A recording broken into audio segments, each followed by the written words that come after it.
Hello, sports fans. It is Monday, June the 20th, the year 2016. And as always, a lot to get to in the sports world, so let's get it going right now. Great to be back with you. Hope you had a fabulous Father's Day weekend. How about the Cleveland Cavaliers? They come back from 3-1 down and win the NBA championship. And finally, the city of Cleveland has something to celebrate. No city has suffered in the sports world more than Cleveland, with the Browns and the Cavaliers and the Indians. But the Cavaliers come through in a huge way last night. I never thought Cleveland was going to come back and win this series. The last time I talked to you, it was 2-0 Golden State. Golden State had plastered Cleveland the first two games. I thought this was going to be a short series. It was 3-1 Golden State at one point.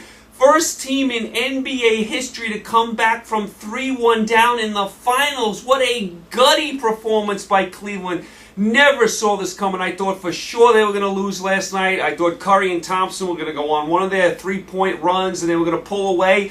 But Cleveland, their defense was awesome down the stretch. Golden State got nothing the last 5 minutes of the game. LeBron James with the huge block. Irving with the huge three. Tremendous gutty performance by the Cavaliers. What an awesome job by them last night. And the city of Cleveland went absolutely wild. They got a parade on Wednesday. I mean, the whole city is going to be there for that. It should be a wild scene. LeBron James now has 3 NBA titles. He has the triple-double last night.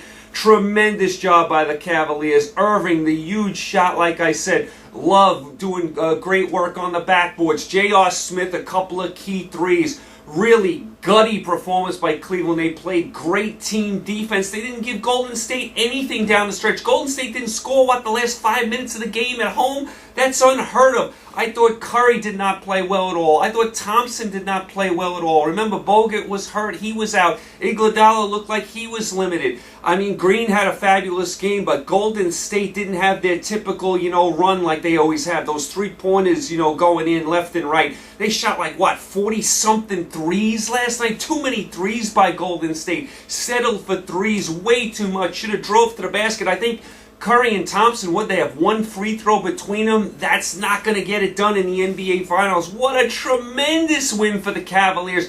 And I personally was happy. Golden State had won it last year. I know they set the record this year. I was getting Golden Stated out. I couldn't take any more of Golden State. I really couldn't. I wanted the city of Cleveland to win. They finally do it. I mean, and I was one of those guys that was really against LeBron James when he went to Miami. I rooted against Miami all the time. I was happy when LeBron came back to Cleveland, but I was wondering, is it ever going to happen for the city of Cleveland? Is LeBron ever going to win there? They lose last year in the finals. It looked like they were going to lose this year. They're down 3-1. No one thought they were coming back from this. And unbelievably, they win the last 3 games and they win the NBA title. They win 2 of those games in Golden State. Just a gutty performance by Cleveland. And how about the coach, Tyronn Lue? He takes over and he wins an NBA title. Unbelievable stuff. That's why we watch sports. I mean, I've been telling you all year. I've been telling you for years. The best team in the NBA usually wins. Not this year. Not this year. Again, though, the best player in the NBA usually wins sometimes, and that's what you got here with LeBron James clearly being the best player. I mean, I know a lot of people say Curry's the best player, and Curry's tremendous, but to me, LeBron James is overall a better player. He does more things. Curry's probably the best shooter, in the NBA, one of the best shooters in NBA history, but to me, LeBron James is an all-around better player, and that's not a knock on Curry. That's how great LeBron James is. 3 NBA titles. He's now won with 2 teams, and he delivers the title to Cleveland finally. I was so happy for those Cleveland fans. The relief they must have had.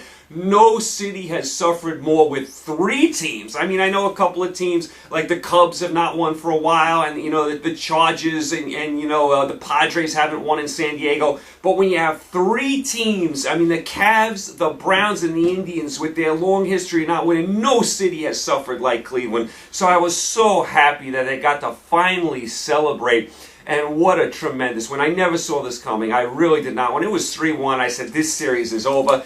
You figure one game Golden State is going to go on one of those three-point barrages and they're just going to pull away. It never happened the last three games. It never happened. Curry struggled down the stretch. I don't know if he was hurt, if his legs went out, if he was tired. Remember, Golden State, they played a lot of basketball the last 2 years. They went after that record. I give them all sorts of credit. They were down 3-1 to Oklahoma City. They came back and won that, so maybe they got a little tired at the end. Curry did have a few injuries, but what a great job by Cleveland. This is a bitter pill for Golden State. I mean, this is a bitter pill. They set the regular season mark for wins, and then they lose in the playoffs. So that Bull team, that Bull team from years ago, they're still the greatest team in NBA history as far as I'm concerned because they went on to win the title. Golden State had one more win in the regular season, but they didn't get it done in the playoffs. That Bull team did. So this is kind of really a bad loss for Golden State. Barkley, who I very rarely agree with, he made a good point. He said this is like the Patriots when they were undefeated and they lost to the Giants in the Super Bowl. I very rarely agree with Barkley, but I'm going to agree with him there. That's a good comparison. Golden State, a bitter pill to swallow, up 3-1 in the finals, and you have 2 home games, and you can't close it out. So that is a bitter pill for Golden State, but it's all about Cleveland. It's all about LeBron James and Irving and Lou and Love and J.R. Smith, and most importantly, the city of Cleveland. Congratulations to you. Have a ball at that parade on Wednesday. You guys deserve it. Gritty, gutty performance coming back from 3-1. Congratulations to the Cavaliers and their great fans and the city of Cleveland. You guys finally got your title. So that puts a bow on the NBA. The NHL also is over. The Penguins beat San Jose 4-2.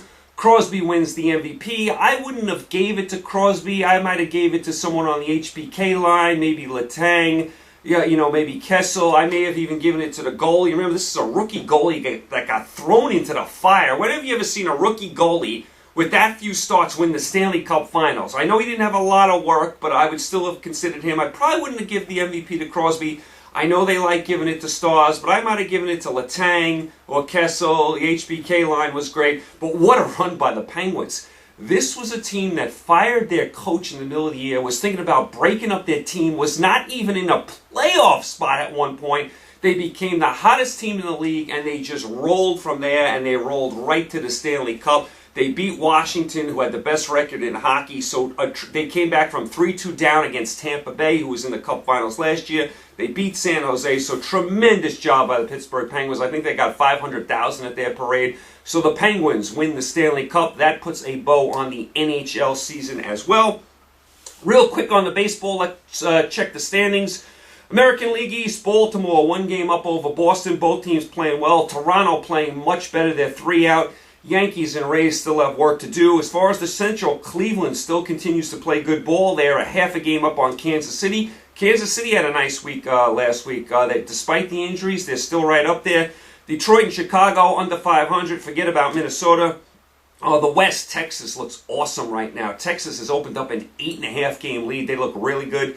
Seattle dropping back there, like I said, 8.5 out. Houston 11 out. Angels and Oakland, all sorts of work to do. As far as the National League, Washington opening up a 5.5 game lead over Miami. Miami's playing well. They're a sneaky little team. They're playing decent ball. Mets 6 out. What's with the Met offense? Wright out. He could be out for the year. Duda out. Mets not hitting at all. We know they have great pitching, but you got to hit a little bit. The Mets are not hitting at all. They had 1 hit yesterday at home against the Braves. Mets are really struggling, but I never count them out with that pitching. I still think they're going to make the playoffs. Forget about Philadelphia and Atlanta. As far as the Central, it's all Cubs. I mean, the Cubs, this could be their year. I mean, the Cubs, they are having a tremendous season. They look good in all facets of the game. St. Louis, who got up to like 7 games over 500 last week, has now dropped 5 in a row, so up and down for St. Louis. Pittsburgh, very disappointing. What's happening to them? They're like 3 games under now. Forget about Milwaukee and Cincinnati. And as far as the West, how about the Giants? They've won 8 in a row. They're starting to pull away in the West. Dodgers 6.5 out. They are 5 over. Colorado, Arizona, and San Diego, all sorts of work to do. But remember, with the 2 wild cards, there's so many teams still alive. I mean, it's not just about winning division. There's 2 wild cards now, so you have a lot of teams that are going to be in the mix for the wild card all the way down the stretch. I mean, basically everyone is still in it unless you're talking about like Minnesota, Cincinnati, Atlanta, whoever else, are the bottom feeders. But everyone else is still alive for one of those 2 wild card spots. All sorts of time for baseball. All right, what else do we got going on? The U.S. Open golf, Dustin Johnson wins his first major. Very tough conditions there, a lot of rain. Dustin Johnson also got penalized a point. Didn't matter, he still won, so great job by Dustin Johnson. Copa America Soccer, we're in the semifinals. USA with the huge game against Argentina tomorrow down in Houston. Listen, the USA has done a great job so far. They beat Ecuador in the quarterfinals. They get out of the group despite losing to Colombia the first game. But this would be an epic win. I mean, if they ever won this game, this would be like the USA hockey team beating the Soviet Union. USA, Argentina, you have to think Argentina's going to win here. The USA has so many guys suspended for this game, too. They got like 4 or 5 games out. You can't see the USA winning this game, can you? You got to think Argentina's going to get through. Should be a nice scene down there in Houston, though, tomorrow. And the other semifinal, Chile against Colombia. We also have the Euro Championships going on. We're still in the preliminary rounds for that. And a little UFC over the weekend. I did catch Thompson, who beat McDonald by decision. I thought Thompson won fairly easily in this fight. So there you go. You guys are all caught up. You guys are all set. We don't have much going on the rest of the summer. We got a lot of baseball. You got the College World Series, maybe a little Wimbledon if you're into that. There's not much else. I mean, you got golf. There's not much else going on, though. There's no hockey, no NBA. We're still waiting for college and pro football. So this is a slow time in the sports world. So I'll probably be back with you probably getting towards the football season. I know you got the Olympics in August. A lot of people don't like the Olympics. I do like the Olympics. I mean, I like a lot of the events. I'll keep an eye on that. But most likely, I'll probably be back around the football season, and I cannot wait for college and pro football. I am loading up this year. I had a tremendous year picking games last year. I'm already doing my analysis for the teams this year. I'm already looking at the teams. I'm looking at the college football schedules. So I am going to be loaded come the end of August. I think I'm going to have a big year picking games this year. So you guys are all caught up. You guys are all set. Thanks for the support as always. Stay happy, healthy, and safe. If you're picking the games, pick a lot of winners, make a lot of money. Congratulations to the city of Cleveland. You guys got your title. Talk to you soon. Take care.